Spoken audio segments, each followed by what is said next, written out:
Supply Chain Management.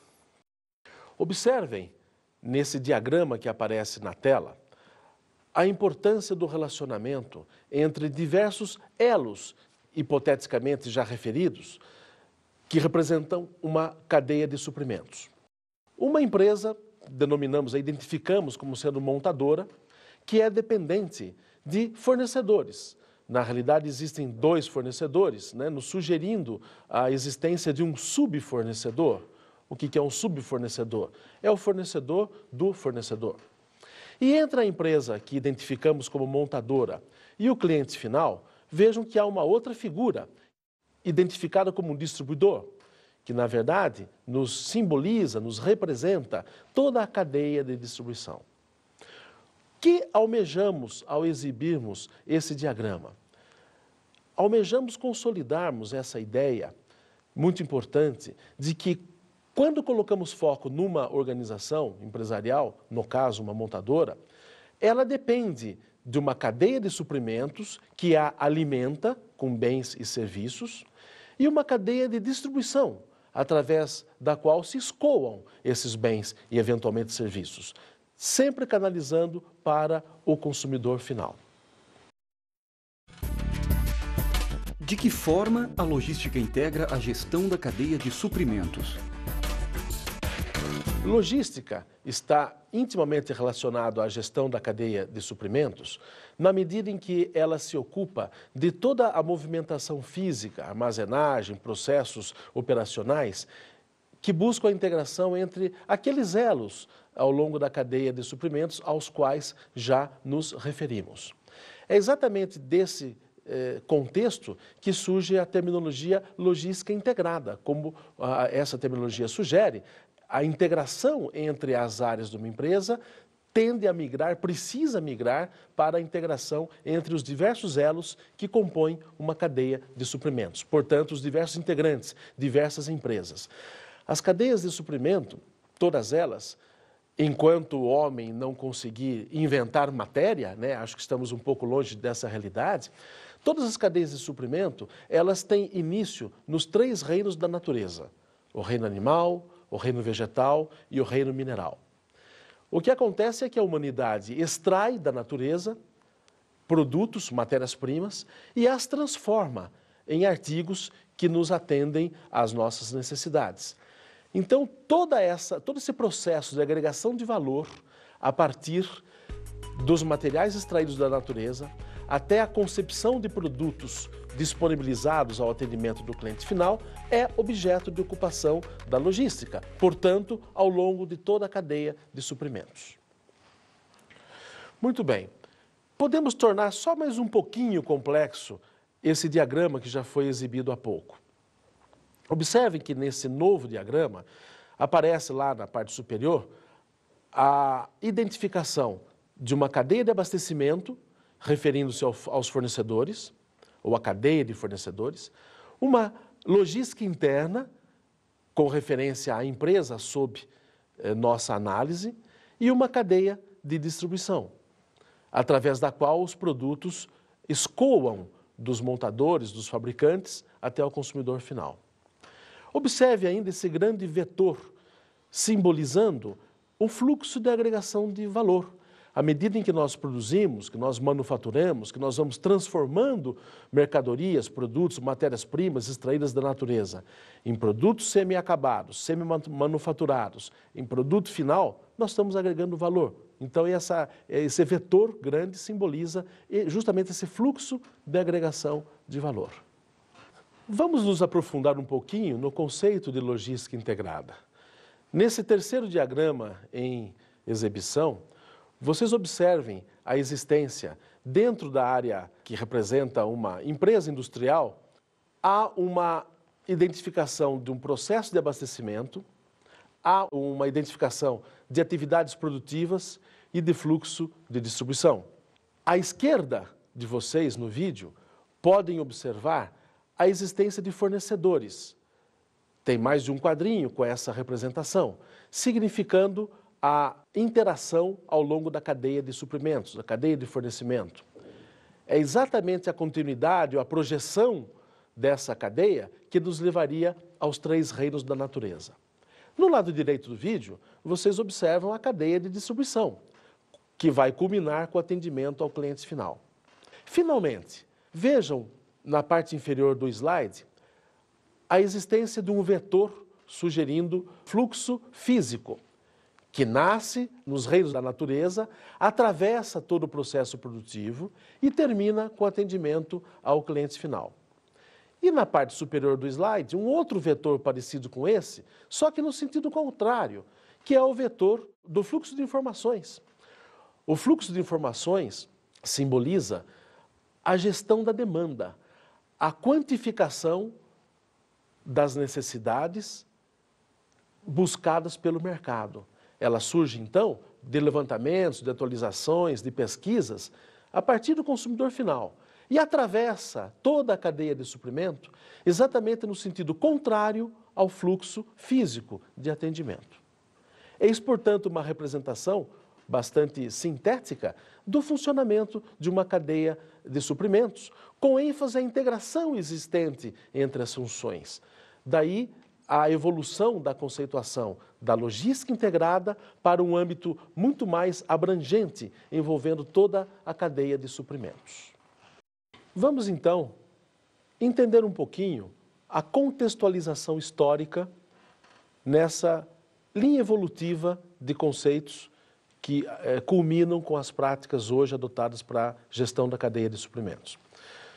Se a gente voltar um pouquinho nos anos 50, no século passado, vamos identificar que a preocupação das empresas estava muito focada em dominar a administração de materiais. Não existia o termo logística, não existia o termo supply chain sendo ventilado no ambiente empresarial. O foco das empresas era na gestão de estoques, porque sabiam a importância financeira, econômica que os estoques tinham nos seus negócios, a gestão de compras e a movimentação de materiais, qual seja o transporte interno dentro das organizações. Essa conceituação veio evoluindo. O primeiro passo nessa evolução, a chamada fase 1, partindo-se da fase 0, que eu acabei de descrever, buscou a agregação da função distribuição às operações empresariais. Função essa que outrora havia sido atribuída à área de vendas, à área de produção. A função de distribuição migrou definitivamente para o que hoje a gente conhece como logística. A otimização dos sistemas de transportes passou a ser o foco das organizações. Evidentemente, só poderíamos ter tido a evolução das práticas de distribuição a partir de uma frota mais adequada às finalidades propostas. No passo seguinte, a chamada fase 2, surge o domínio da logística integrada. Nós já falamos um pouquinho sobre isso neste vídeo. A busca da integração dos setores componentes de uma organização. Evidentemente, a visão sistêmica da empresa passou a ser o foco prioritário das organizações. Para, na fase seguinte, nós migrarmos para a era supply chain, para a fase supply chain, onde aquela visão sistêmica das empresas, essa visão mudou para toda a gestão da cadeia de suprimentos. Então, a visão sistêmica passou a encampar, a envolver fornecedores, cadeia de suprimentos e cadeia de distribuição. Hoje nós temos algumas empresas, muitas já, tentando um passo à frente, a chamada fase 4, que busca, além da manutenção de todos os ganhos, as benesses proporcionadas pela gestão da cadeia de suprimentos, também atingir a resposta eficaz ao cliente ou ao consumidor final. Então, busca-se agregar à gestão da cadeia de suprimentos competência das empresas para responderem rapidamente, o mais rapidamente possível às mudanças nas demandas, nas necessidades e nos mercados. O ambiente operacional das empresas se torna cada vez mais complexo e as alianças estratégicas, as parcerias, acabam surgindo como praticamente imprescindíveis a uma efetiva atuação na gestão das cadeias de suprimento. Para suportar a fase 0, a fase 1, no início dessa nossa cronologia, o MRP era suficiente. E o que é MRP?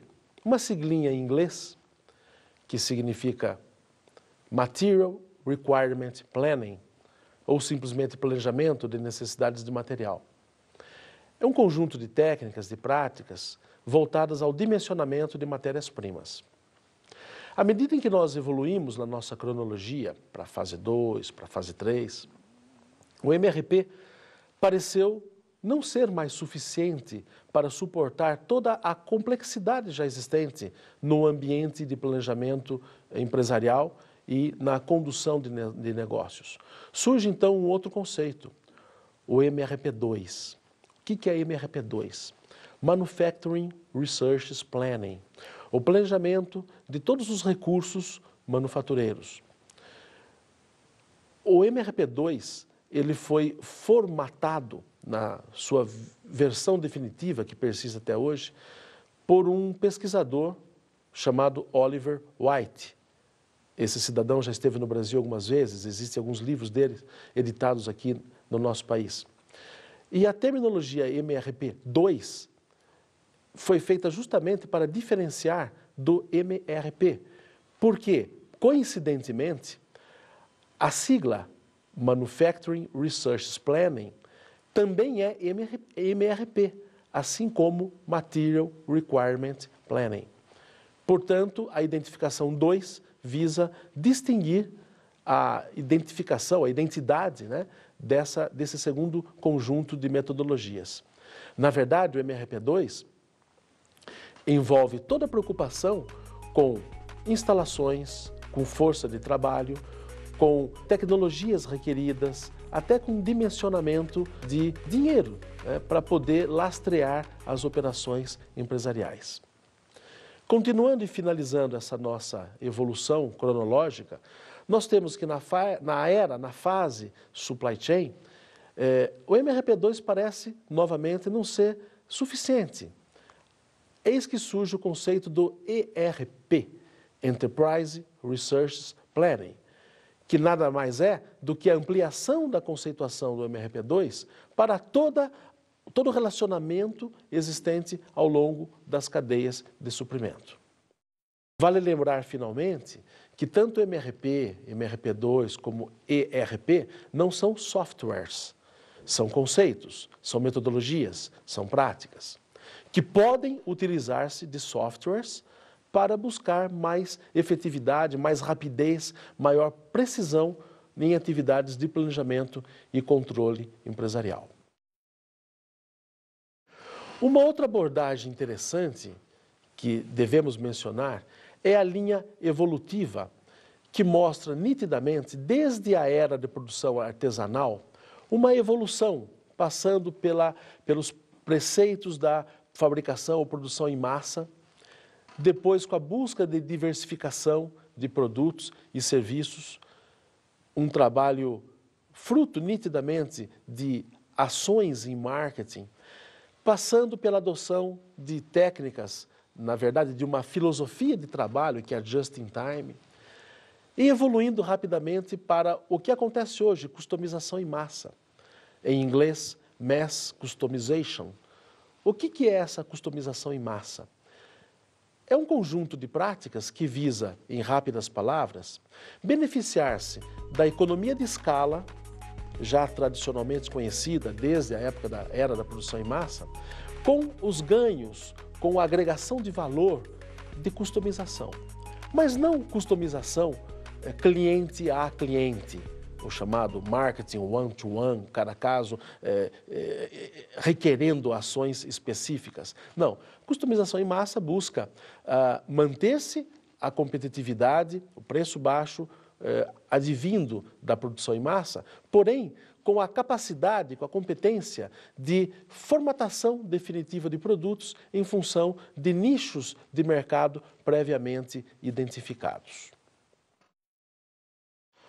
Essa busca de competição, de competitividade, como fruto da evolução histórica, identifica algumas organizações a capacidade de melhorarem a sua competência. E essa melhoria de competências, é identificada por muitos autores com o termo World Class Competition. O que significa isso em inglês? Competição em classe mundial. A perfeição nas operações logísticas, a efetiva gestão das cadeias de suprimento, aproximam as empresas a essa condição de melhor competirem num cenário globalizado. Como podemos aplicar o conceito de supply chain em uma empresa? Para melhor entendermos a resposta a essa pergunta, peço que se concentrem por momentos no diagrama em exibição no vídeo. A área central do diagrama, em azul, representa a cadeia interna de uma organização. Observe, então, a interação existente entre aqueles pequenos retângulos azuis, representando as áreas de uma empresa. Essa cadeia interna pode relacionar-se com os chamados fornecedores de primeira camada, que são os fornecedores já participantes da cadeia imediata, nesse diagrama representado na cor laranja, que significam as empresas que têm relacionamento diretamente com a cadeia interna de uma empresa em foco.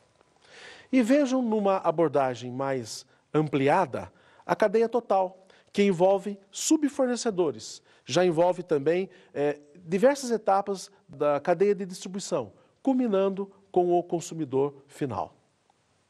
A esta altura do nosso vídeo, vamos ouvir uma contribuição de um gestor empresarial que também é professor universitário. Ele é um dos dirigentes da Caterpillar nas suas operações na cidade de Curitiba. Essa fábrica que vocês estão aqui comigo hoje é uma fábrica que foi comprada em 2003. Ela era originalmente uma fábrica de motores também. E a gente começou a operação aqui fabricando motores de 6 cilindros. Hoje nós fabricamos 4 e 6 cilindros, basicamente para atender cerca de 7 ou 8 grandes montadoras. Nós fabricamos cerca de 20 mil motores por ano aqui. E a nossa... Quando eu digo fabricar, na verdade, a gente tem uma montagem aqui. Não há fabricação de componentes nessa operação. Então, numa operação de montagem como a nossa, é essencial que toda a cadeia de suprimento haja em tempo, coloque o material em tempo e com qualidade dentro da empresa, para que a gente possa, tendo esse material disponível, proceder às montagens e os testes que são necessários para ter um motor completo e com qualidade e consequentemente, enviar para o nosso cliente final, que são as montadoras. O produto hoje é um produto que tem cerca de 400 itens, de 300 a 400 itens diferentes. Ele tem índice de nacionalização de aproximadamente 60% em valor. Em termos de quantidade de produto, nós compramos mais ou menos metade no Brasil e metade fora do Brasil. Essa metade que é comprada no Brasil, ela vem de aproximadamente 35 fornecedores nacionais, e a maior parte dessa compra no mercado nacional é feita usando a metodologia Kanban. Então, 80% da compra nacional que eu tenho hoje aqui, eu faço toda a programação, eu trago todo o material para dentro da fábrica usando o Kanban, usando programação puxada, e isso favorece bastante a agilidade e também nos ajuda a reduzir inventário. Os outros itens que são itens importados, são importados em cerca de 150, 200 fornecedores no mundo inteiro. Esse material ele é consolidado na fábrica da Inglaterra, então todos os fornecedores ao redor do mundo enviam esse material para a fábrica da Inglaterra. Lá ele é consolidado, ele é colocado em contêineres e enviado para o Brasil. Nessa operação, a cadeia de suprimento é o item mais importante do elo inteiro de fabricação. Porque uma falha nessa cadeia pode gerar o não atingimento de todos os objetivos. Eu posso não conseguir entregar o produto em tempo para o cliente final e toda a operação da empresa está prejudicada, porque uma vez que você não consegue produzir, você não vai conseguir faturar e todo o seu